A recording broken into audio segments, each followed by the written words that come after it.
Hello and happy Fireside Friday afternoon. Thank you for being Mm. here. I'm so excited to be here with such a wonderful, wonderful guest. But before I get to him, you might be like, who are you? My name is Chrissy Hodges, and I am the executive director and founder of OCD Gamechangers. I'm a certified peer and family support specialist here in the state of Colorado, and I support people all around the world and also provide referrals to therapists for people who are really looking for therapy and support toward recovery. And I'm also the author of Pure OCD, The Invisible Side of Obsessive Compulsive Disorder. And I want my wonderful guest, Bryan, to introduce himself. Thank you for being here, Bryan. Oh my gosh, it is so good to be here. And I already see like Michael is on here, Hey, Heather's here, hello, everyone. Haley's here. Hi, Michael, Heather, Haley. Hi, everyone. I love this. It's like Gamechangers all over. I am so honored to be here. My name is Bryan, and I am in Minnesota right now. I'm in the beautiful city of Pelican Rapids, Minnesota, right outside of there. And I have been, you just held up your book, Chrissy. Like reading your book is a big reason I think that I'm actually here right now, and that I'm involved in advocacy. It was such a big piece of my journey, reading your story, and then getting involved in all of this, being a part of Gamechangers that we were all part of pre-COVID-19, before we all went into quarantine. Very right at the end. We literally snuck it in, like at the very last second before we were. I know, and I was all skeptical and bitchy. I'm all like, people, this is stupid. I know. Do you remember? And all of a sudden, boom. I remember going to Costco with you, and we're like, all the toilet paper is gone. What are people doing? I was totally being judgmental. Well, we had no idea. Angry. We had no idea. It was just like, and now here we are a few months later, and we all know how this is all playing out. But I am, so gosh, it's always so hard to introduce myself. I never know what to touch on. But three positive things too about yourself. I have to do 3 positive things. I've just changed the format. There you go. Boom. Okay. So I have lived with anxiety and obsessive compulsive disorder.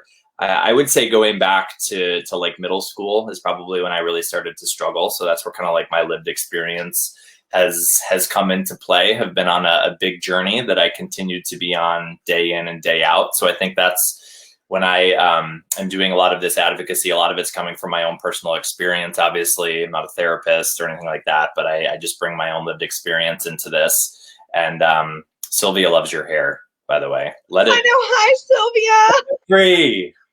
In Belgium. You're all the way in Belgium. That's amazing. Oh, yeah. I've known Sylvia for years. She's awesome. And yes, Sylvia, the hair is just getting longer and bigger. But what can we do? Closer to the stars. Embrace it. You're closer to the stars. We were just talking about that. So I work at a TV station actually in Minneapolis. So I work for the NBC station here, and I used to be more in front of the camera as an anchor reporter. Recently kind of moved into more of a producer role, but through that opened up actually very publicly, did a story here about my own mental health story and struggling with anxiety and intrusive thoughts. And that has really launched over the last year and several months. I've kind of considered it like my mental health coming out party of sorts. It's been just like, like one thing after another. It seems like one interview leads to another interview, leads to another thing. And I've really just been trying to use my own experience with struggling with my mental health to hopefully help all of us out there feel a little bit less alone. I launched something called the Refresh Network, and that is a platform that is kind of ever evolving. I always like to call it a really safe space to have conversations about mental health.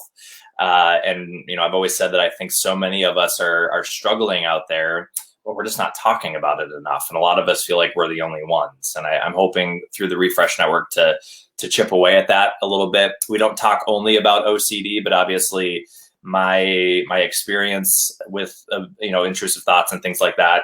Look at that, the banner right on cue, Chrissy. Yes, I did it correctly this time. That's a space that's kind of been like my mental health platform, I guess, has been the Refresh Network. And so 3 positive things about myself. I man, that's like putting me on the spot. So I like to think that and I think a lot of people with mental health can relate to this, that I consider myself a pretty empathetic human being just because of the struggle that I've been through. I think I'm able to see other people's struggles maybe a little bit easier than other people. I think I'm really in tune to that. I think that's definitely something that I would consider a positive. I am, oh my gosh, isn't it so weird complimenting yourself? This is awesome. Are you going to do it too?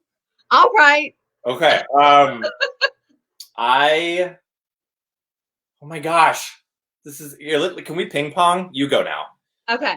Oh man, I wanted to say I was empathetic, and now I can't because you said it. Oh. I can say one positive thing about me. I just got this reinforced today as I'm working on a new project. I can't reveal it yet, but a new project I'm doing. My goal for the project has just been like, boom, boom, boom. It has to be about the sufferer. It has to be about the sufferer. It has to benefit. And so that is one positive thing about me, is I really feel like, where a lot of people's advocacies can go awry or it becomes more political. I really appreciate that my driving force is my community, our community, people that really, just need to know that they're not alone. I love that so much. Ping pong back. Back at me now. It's kind of along the same lines, but I feel like I would like to consider myself a very safe space. I literally feel like somebody could tell me anything on the planet that they're struggling with or that's going on in their mind or something like that, and there's like no judgment. You know what I mean? Like I always really operate from this place of, we're all just human beings doing the best that we can to maneuver this thing called life. And as you know, Chrissy, and as many of you on here know, that when you struggle with your mental health, I think that can be a real challenge at times. And I think we need like more humans out there that are willing to just hold space and listen and not feel like we have to respond to everything. So I think I like to think that I do that decently. I agree about that with you. Let's see, ping pong in my court, something good. I would challenge all of you too that are watching. What are 3 things about you that are good? Yeah, what are 3 positive things about you? Because we're here like feeling like, oh my God, what's positive about us? I hate this game. Why'd I bring it up? Yeah. I'm like, my hair's okay today. I'll go with that. Well, after we're done with the ping pong, I will tell you a reason why this exercise is really important in self-compassion and self-love. But okay, second thing that's good about me.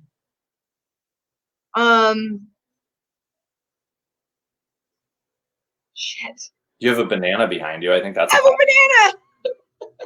banana. Okay.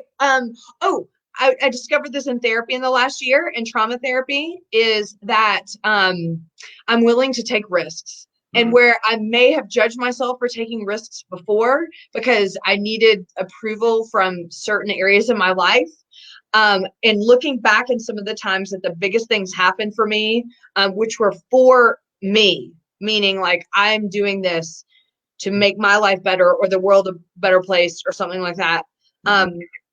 There was this part of me that took over. She came in and was just like, we ain't dealing with this anymore. Let's take what you want to do. I'll give you the strength. I'll give you the courage and do it. And I just rely on that part of me so much. I love it when she shows up.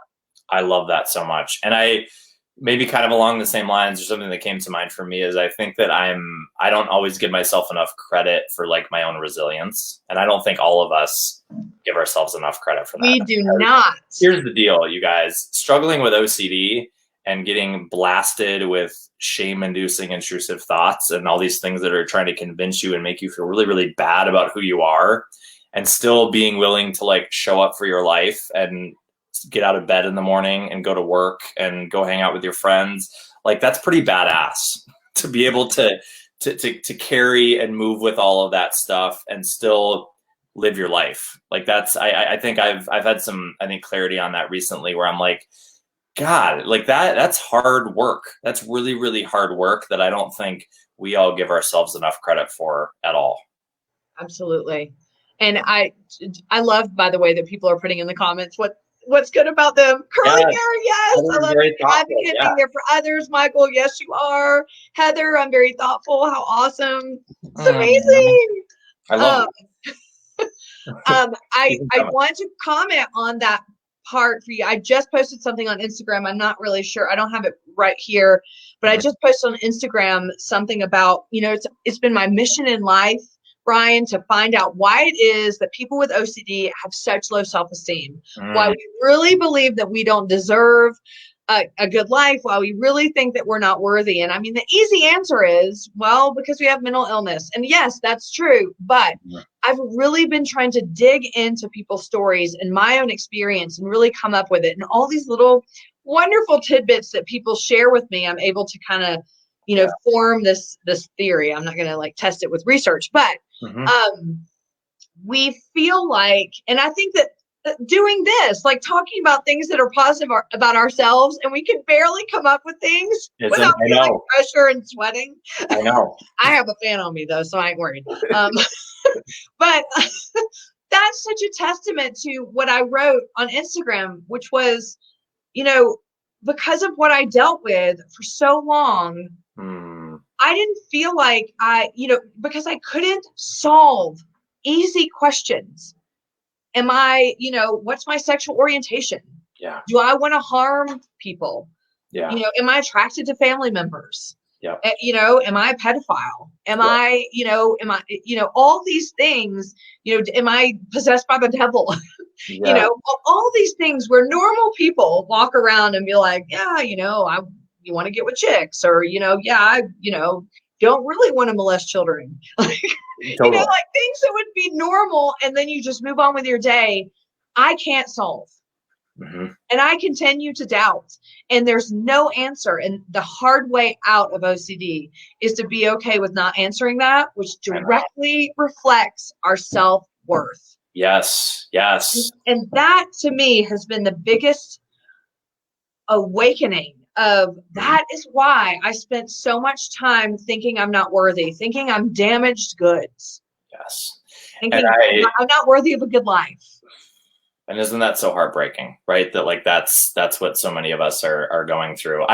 It's interesting that you bring this up, because I just recently, after actually within the last month or two, kind of had this realization that self-compassion needs to be part of our recovery process and needs to be part of our journey, because and I know it's really tricky with OCD, because we're asked in therapy to do things like say, maybe I am the awful person, or maybe I'm not, and then we have to live in that kind of uncertainty and that doubt.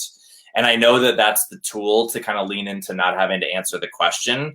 But it's there also, I think, needs to be some sort of a conversation within ourselves of recognizing our own innate worthiness as human beings, and that we're enough, and that you're a beautiful whole human being as you are. So it's how do you infuse those things into your recovery, but also allow yourself to lean into uncertainty and lean into doubt, and allow doubt to be part of the process. I don't know that I really have that answer right now, but I know that I've that has very much kind of come up for me recently, that we all have to kind of take it upon ourselves to do that work, to recognize just our own innate worthiness. I always say, if you're sitting here breathing, you are worthy, you're enough, you're whole as you are, whether you struggle with OCD or whether you struggle with anything or you don't. We're all human beings. And I know it just gets, that can be really tricky when you're living with OCD to learn how to be getting beat over the brain with intrusive thoughts every day. Really hard. I'm not avoiding saying the third thing, by the way, but a little bit. But it's very much the same. And I've used this analogy before on, Fireside Chats and in my advocacy. It's very much the same as someone who is taking out of an abusive relationship and then saying, well, go live life. Yeah. Why don't you feel good about yourself? Because that's not happening anymore. Go. What's wrong with you? It's over. Do it. And it's just this, when you are in this survival mode for so long, And for us, it's just this internal conflict of, I have insight that this stuff is not real, but I cannot solve it. So that must mean something about me. And then to be able to find out the way out is the worst thing ever. I know. It's so counterintuitive. It is, but I want you to know, I don't know if you listened to the last OCD stories that I did with Stu. I don't think I've listened to it yet, but I need to do that. It was OCD and trauma. Oh, I saw that. I saw that one. And I was very nervous and has talked to Stu a lot about doing that before we did it because of the exact reason. It has always been behavioral. Yeah. And, we need to change our behavior and things will be better. And I don't think that this is the fault of OCD specialists at all. They are there to help us learn how to manage it. But then there is the big pitfall when you walk out of therapy and it's like, oh, look, there's the world. Oh my God. And you fall in it and you're like, who am I? How do I even process what just happened to me? I'm not supposed to care about my feelings, but I do. And I'm also not able to trust my feelings. Yeah. And so that means I don't really know who I am. Totally.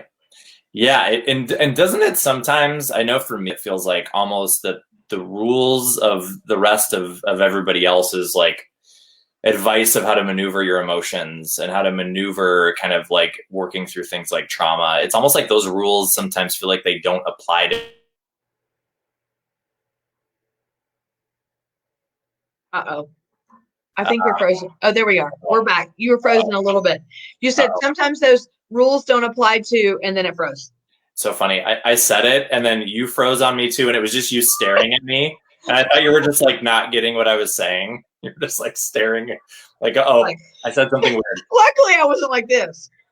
Oh no, I think we froze again. Oh shit. Hold on, everyone. Okay, are we back? We're back. I'm back. Are you back? I'm back. Okay, we're gonna try this again. I know. I hope it doesn't keep happening. So sometimes it feels to me like the rules of how everybody else works through things like trauma and works through their emotions and just kind of maneuvers life. It almost feels like those rules don't always apply to me because I struggle with OCD. And I know that sometimes my mind will latch on to some of those like principles of how other people maneuver life, and it'll bring it to this like kind of unhealthy place. Mm-hmm. So like that's something that I've always been really like fascinated with, or that's been a struggle for me, is like how do we just learn how to, aside from like OCD, just as human beings, how do we all learn how to just grow and evolve through things that actually have nothing to do with OCD sometimes? Like that, figuring out just what are real life things for us to work through and what are actually OCD things for us to work through, sometimes feel like it's really hard to sift that out. And it's really hard to maneuver that. Well, my response to that would be, why does there have to be a separation? And there probably doesn't have to be a separation. What if it's all the same, which is the obstacle that I think a lot of us face after therapy, which is how do we design and accept and live the life that this is just how it is? It does not have to be different. Mm-hmm. It does not have to be, here's me over here, and then here's all the OCD stuff. Absolutely. And I was having a discussion with someone earlier today about how, for me, to take what OCD gave me and put it over here and say, well, that's OCD, and that's the monster, and that's not who I am.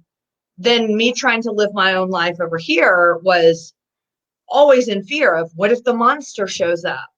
But in reality, if I look at OCD as a monster, then I'm looking at myself as a monster. And then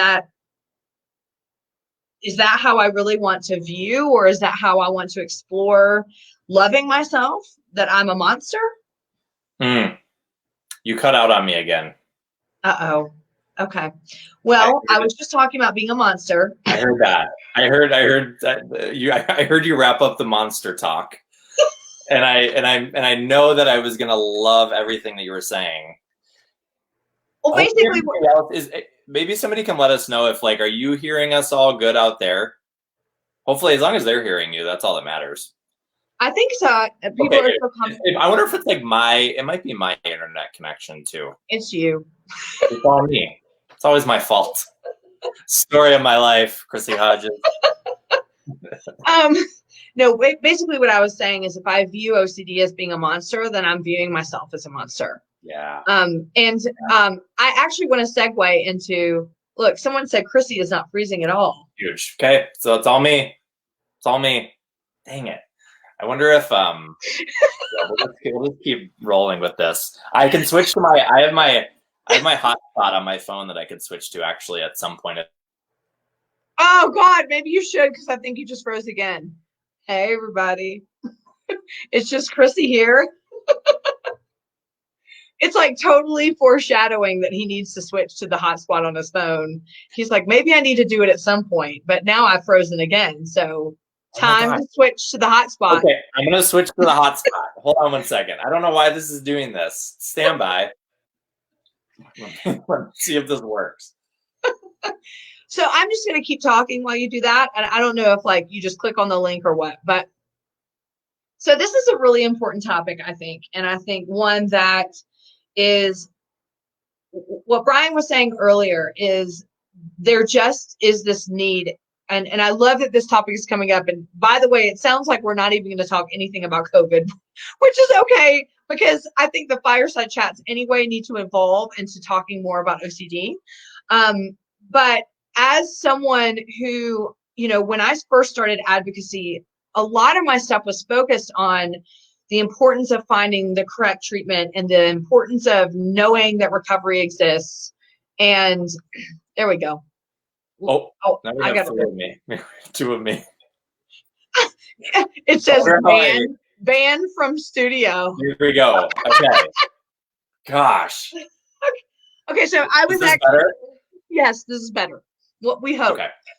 So I was actually just explaining that I think this is such an important topic because when I first started advocacy, Michael's I didn't know Bryan had a twin. Wouldn't that be great? Double the self-compassion. Yay.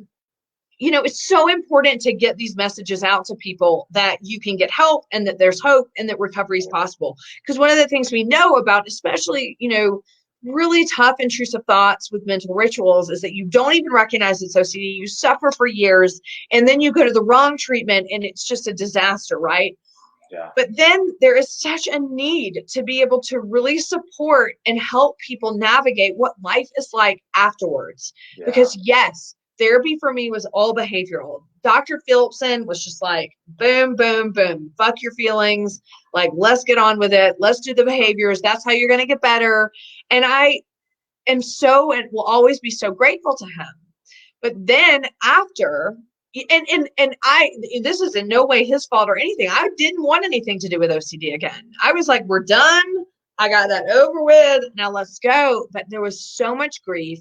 There was so much, who am I? I lost 12 years of my life. I'm terrified. You know, what if it comes back? All of these things. And you are correct. We have spent a lot of time driving the message that there's hope, you can get help. And we're leaving people hanging and we're leaving it dry. Like by not telling people, you will continue on this OCD journey. And it's important to really acknowledge and address the emotional relationship that you have with it. Now, that is not being dragged around by emotions and doing compulsions, but it's more someone is suffering from pedophilia theme or harm OCD, they are going to struggle with what kind of person had these intrusive thoughts. What does that mean about me? Yeah. And you cannot just ERP that shit away. Well, it's the shame, right? I think it's yes. I mean, I know that for me, that's been a huge thing that I still to this day have to really maneuver on a daily basis. And I still find that it comes up. And I luckily now, I think, have some good tools around me that allow me to maneuver it differently than I did in the past. But the shame of absolutely with POCD and you know, some of these sexual intrusive thoughts, I think, you know, I mean, you're like, oh my gosh, like these are the kind of like exposures that I was doing, and that's super like shame inducing. And then why? Yeah, I mean, there's still always going to be kind of that that lingering sense of, what does this say about me that I've struggled with this? Mm-hmm. And I don't always know, I don't think that there is some sort of a quick answer of how to get that to go away. I think it's actually about, with shame, I've found, is utilizing like things like acceptance and commitment therapy. That's been really, really helpful for me, actually. So I did a lot of ERP work also with Dr. Phillipson. And then I've found ACT to be a beautiful tool to kind of allow me to bring that work that I've done and my recovery just into my day-to-day life and learn how to maneuver it on a day-to-day basis. But yeah, I think if with OCD, I think every day we're to some extent kind of allowing ourselves or asking of ourselves to invite shame along for the ride and learning how to move with it and not have it take us out. I think that that's probably something that just doesn't get talked about nearly enough, because it's so hard, and you can't talk about it. What's tough is it's hard to talk about this stuff with people that don't get it. So, if you're really in your head and you're really wrapped up in shame and you're really having a hard time, sometimes it can feel like there's only certain people that I can go to that will really understand this and won't totally take this out of context. So, well, it's a journey. And if you don't have anyone to go to talk about it, that can even be more isolating and really drive home some of those heavy emotions that you experience, not only during the intrusive thoughts, but after, when you're even sometimes reflecting on what your experience was and what kind of person you've become as a result of that. Yeah.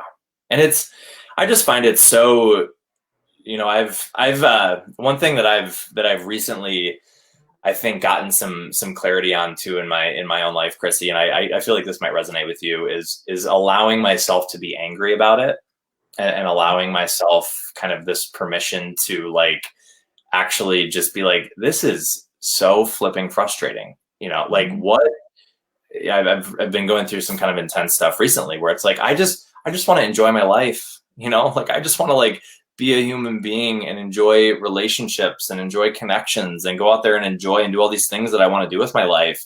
And quite frankly, recently I've just kind of felt like pissed off that I have to deal with this. Mm-hmm. And I just recorded an episode with Stuart on OCD stories this week. And we talked about this a little bit, that we all kind of feel like we don't want to play the victim with that, or like it sounds like if by being angry, maybe that sounds like we're trying to play the victim or we're trying to complain about it. But I think actually it's a really healthy thing to, I think, just be able to acknowledge when certain emotions are coming up around all of these things. It's okay to feel those, and it's okay to experience those, and it's okay to allow those to be part of the experience. I'm so excited over here. I don't know if you can notice. I thought I said something wrong at first. I was like, oh, she's... No, I'm like, I have all this stuff building inside of me. This is, everything that you're saying was like the path to freedom for me. Yeah. And it's so interesting. I was having this conversation earlier today, like embracing the victim part of this. Yeah. We're so programmed to think that being a victim is weak and it's bad, and it's, if I experience this and I become the victim, then I'm the loser. Yeah. It wasn't until I identified that I was victimized. Yeah. That was when I was set free. Yeah. And I resisted for years, and I suffered for years after effective therapy, because I just refused to see myself as a victim, because I thought that was bad. And once I finally went, yeah, I'm a victim and I'm really angry. And I am allowed to be angry, and I'm allowed to be sad and resentful and jealous of everybody else, and envious, and all of the negative things that you the conversation I had earlier today was, I should be grateful that I got treatment, and I should just live life and feel like everything's fine and should be grateful. And it was letting go of the need for gratitude and diving into the negativity, where I was like, okay, now we're talking. Now I can be set free. Now I can really see my story for what it was. And people resist that because when you say the V word, victim, not the other V word. Talk about that later. When you say victim, people go running because they do not want to identify with it because of how it makes them feel like a coward. But I'm going to tell you loud and proud, I was a victim of this damn disorder when I was 8 years old. It hijacked my entire life. Yeah. It changed everything. It terrified me, and nothing was the same after that. Yeah. And I think it does allow you to kind of like, sorry, there's a lawnmower going past my window right now. So we're just going to enjoy that noise if that's happening. I think, like you said, it allows you to, I think, get your power back a little bit. I think it allows, what I've found too is it, so when I get kind of an intrusive thought, or I get something really spikes for me, or I get really kind of wrapped up into ruminating, as opposed to just like, that whole, am I the bad person? Am I not the bad person that my mind is telling me, like all of those kind of things. It's actually helped me to be like, whether I am or I'm not, I didn't ask for this. Like, this is just something that is like, I didn't ask to struggle with this. And so I think that it kind of does both of like honoring the emotional part of it and also like leaning into the uncertainty of it. Like whether it's OCD or it's not, like whatever, I didn't ask to be struggling with this in this moment. And it's not my fault. It's not my fault that this is really hard for me and that this is really intense for me. And it kind of just feels like this whole like honoring the emotional piece of it is like a new piece of my recovery that I'm finding coming up and just something else to work with, because I'm a big believer in life that if we can get in touch with the emotion that's going on for us and kind of drop the story a little bit, it maybe just feels a little bit easier to maneuver it. And I know that like just dropping the story is hard, especially when you struggle with your mental health and struggle with OCD, but it's all the stories that we create about emotions and thoughts and sensations in our body that get us into trouble, right? Mm-hmm. It's not those things themselves. It's not the thought itself that gets us into trouble. It's the attachment of, what does that thought say about me? And that must mean this, and that must mean that. So I think I like to just kind of visualize it as feel the emotion, experience the thought, experience like the sensation in my body, and then just do my best to kind of drop the story around it and just lean into, like, if I'm feeling angry, let's just like get in touch with whatever that sensation feels like in my body and ride that wave, because that wave is a lot easier to ride than trying to solve the like calculus equation in your head that it's like throwing at you that you need to figure something out and that you need to go down all these different rabbit holes. So emotions in all of this, I think, can be actually really good grounding tools of how to kind of ground ourselves and just kind of get more in touch with that. I think an important piece of that too is understanding how to process emotion without judging yourself. Yeah, totally. And again, that goes back to what I said earlier about the shoulds. When we start telling ourselves we should feel a certain way, should is a shaming word. It totally is. Should is, if I'm not feeling this way, there must be something wrong with me. Which is what I wrote something like this on Facebook yesterday, and someone wrote me it was a false dichotomy or something like that. I wish I knew like the technical term. But it's, if we're saying that we have to be a certain way or else, we're just going right back into the cycle of OCD. 100%. And I think that we don't get the training and we don't get the permission to feel the heavy emotions that come along with being hijacked and experiencing trauma around OCD. But the key component is I feel angry and I'm not going to judge myself for feeling that way. I have a right to feel angry. A phrase I use a lot with clients for peer support is, I know that you probably think this is weird, but I'm giving you permission to be angry. Because sometimes you just need someone to tell you, you have permission to feel this way, because you're just going to continue to doubt whether or not those and especially with OCD, then you're going to doubt whether those emotions are correct or if you have the right to feel them. And I am a big proponent of you have the right to feel whatever emotion, even if 10 out of 10 people in the room disagree with you, you have the right. Yeah. And you're right, that does thrive that's like breeding ground for OCD, because it's that whole thing of, well, maybe there's something wrong with me, or there's something different about me. And the fact that I'm feeling an emotion differently than everybody else in the room must mean that so there's something wrong with me. Like, I could see how that would definitely play out for me in my mind. I love this comment that Jennifer wrote. She said, I also believe that it doesn't have to be one or the other either. I'm so grateful for the treatment I eventually received, and also sometimes really. No, I think he froze. I will continue reading it. Oh no, did I? Oh no, he's gone. Okay. Am I gone? Now Am I back? You're back. Okay. I'm so grateful. Yeah, so grateful for the treatment I eventually received, and also sometimes really angry about the parts of my life that were impacted by OCD and trauma. It's that idea of both and that total game changer for me. Like, I can be anxious and at the same time I can feel really inspired at the same time, or I can be depressed and I can also feel joy. It's possible to experience two things simultaneously, and you know, with OCD and with anxiety and things like that, I think our minds are so wrapped up into black and white thinking that it's got to be either or, and that's where we get into trouble. And so this idea of both and, I think, has been so pivotal for me, just to allow, it's such a simple concept, Chrissy, right? That like we can experience two things at the same time, but like I never really realized that. It's like, once you do realize that, it makes you realize that you don't have to pick one or the other. You just get to like allow yourself to feel whatever the hell you're feeling in the moment.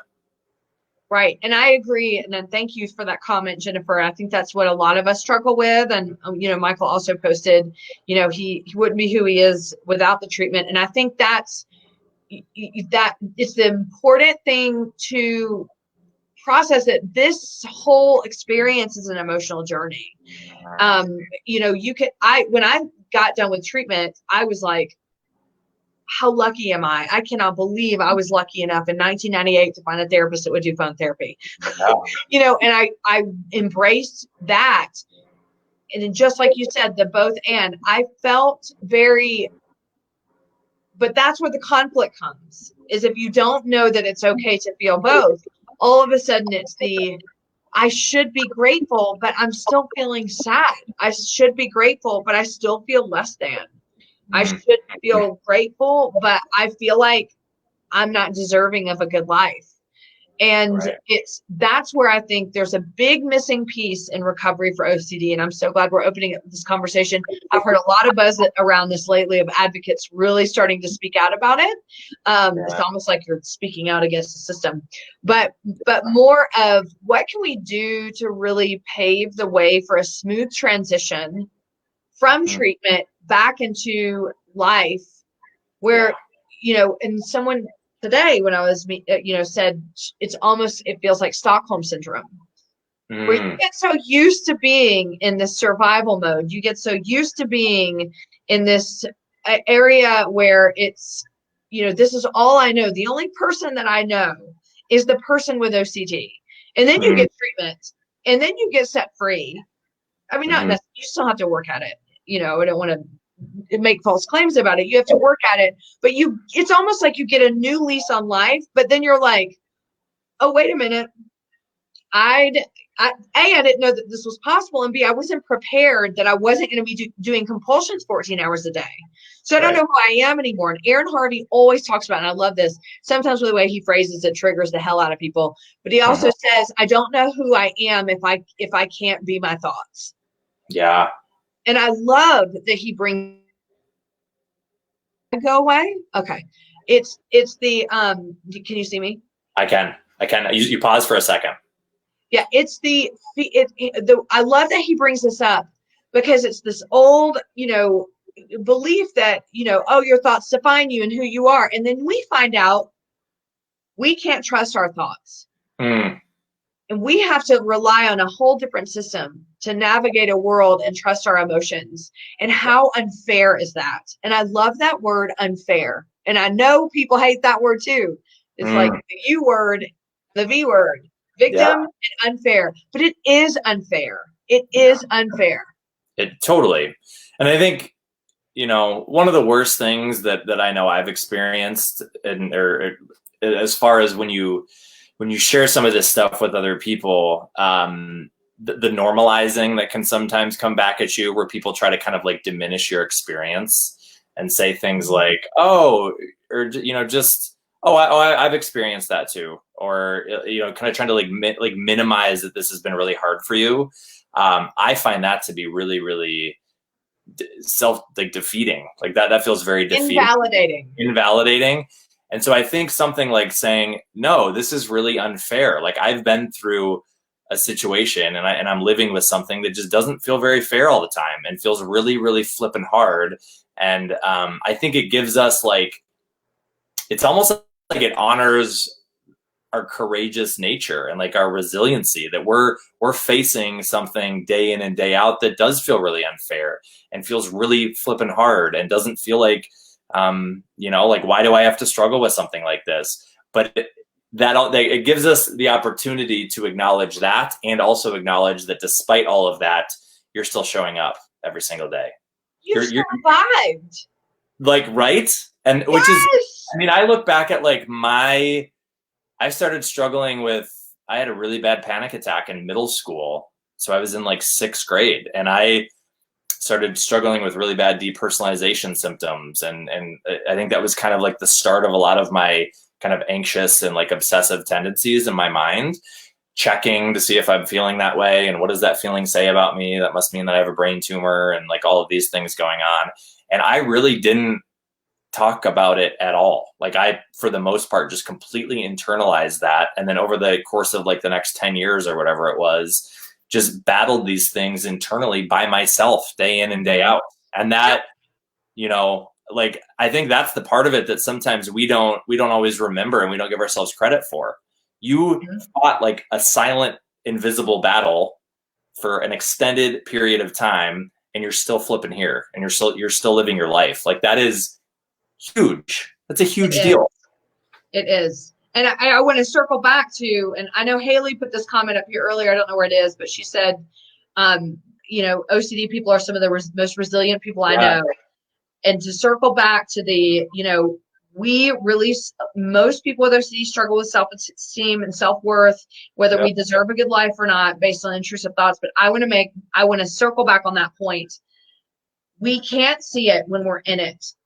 But and I'm going to even tie this to COVID.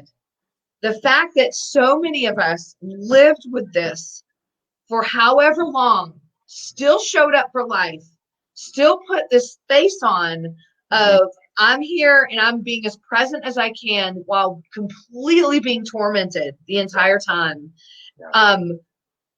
That's what's been a struggle for me during this COVID piece. Is watching, like, I had a client the other day say something like, you're seeing the threshold of people's uncertainty with the fact it only took a month for people to break down. And when people who have OCD, we live for years without anyone knowing, you know, in the midst of uncertainty. And so, you know, my final thoughts on that are, even though we still struggle with the emotional side, which I think we've really cracked open a point that really needs to be talked about more. And I'm so grateful that we started that conversation here. Gosh, there's so many amazing things about people who have OCD. And Haley was spot on. Resiliency is such a thing I see in almost every client that I meet with. And I know that about myself. So that's my third good thing. You did it. Is the resiliency, the ability to adapt despite what is going on internally. We are like, if people say that OCD is a shapeshifter, I'm sorry, we are. You know, we do life, and no matter what happens, we show up and put on our best face and our best life, despite, even if we have to break down later. And so that is what is so wonderful about our community, that I'm so grateful and in seeing what's been going on with this pandemic, it makes me even more grateful for the people that I get to work with and how we are just so much stronger than any of us ever know, and especially when we're in isolation. So yeah, there's that. That's so beautiful. I love that so much. And I, are you still there? Yeah. Either that or you're speechless after what I just said. I'm so speechless. Can you not hear me? Yes. Okay, you can. Yes. You froze me. It was so good. I just froze. Our goal is to freeze people. Yeah. No, Christy, that's so true. And we don't.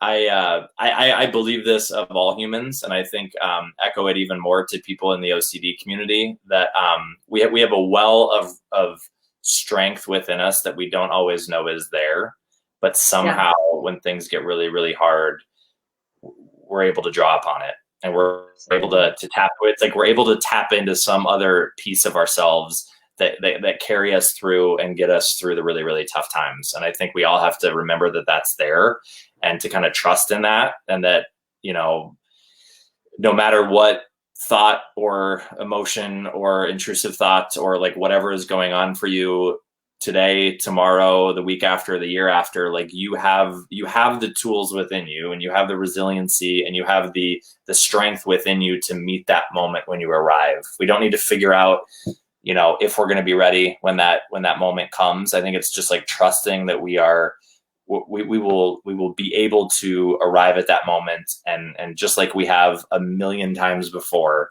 we'll find a way to kind of utilize our tools and ride that wave, as I always like to say. It always feels like it's riding a wave to me.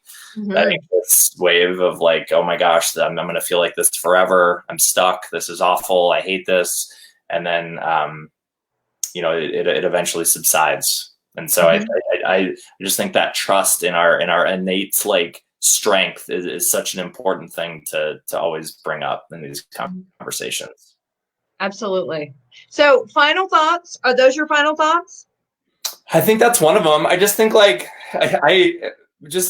I'm so grateful to be here, Chrissy. Like, thank you for allowing me to be part of this. I never know when I get on these things, what I'm going to say or what's going to come out. And I just always hope that people know that, there's nothing wrong with you, no matter what's going on in your mind, no matter what's going on for you internally. Let's all just like embrace the mess that is living with OCD and living with anxiety. And we're all a hell of a lot stronger than we realize. And I'm just honored to be here. Well, thank you so much. You have a very special place in my heart. Thank you, friend. So appreciative for all that you're doing, and just so look forward to the next few years just continuing to collaborate with you and building on this conversation. Let's do it. We have the building block laid down. We'll just keep building on it. And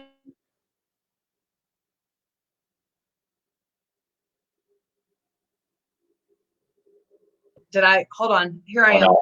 You froze. Okay. I mean, I know I don't know what's going on today. This is supposed to be COVID chat, but you know what? This is what is so special, I think, about these chats is whatever needs to be talked about needs to be talked about. And today I just want to emphasize, if you are struggling in this kind of what we've been talking about in kind of the emotional journey of stuff, you are not alone, and you are here for a reason. And I just want you to know our community at OCD Gamechangers and the Refresh Network and the things that we're doing as advocates, we just really want you to know that you don't have to walk down that path alone. And anything that you feel is valid, anything that you feel is part of your own journey to recover. Please don't judge what you're feeling. Please don't think that that is a reflection of who you are or who you should be. Should is shaming. But know that we are all walking alongside with you. So thank you for being here.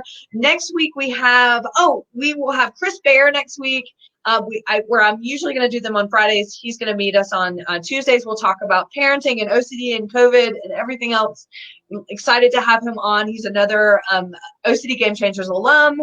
And if you want to know more about OCD Gamechangers, go to OCDGamechangers.com. Have a wonderful weekend. Enjoy your Friday night, and I will see you next week. Bye, friends. Bye, everyone.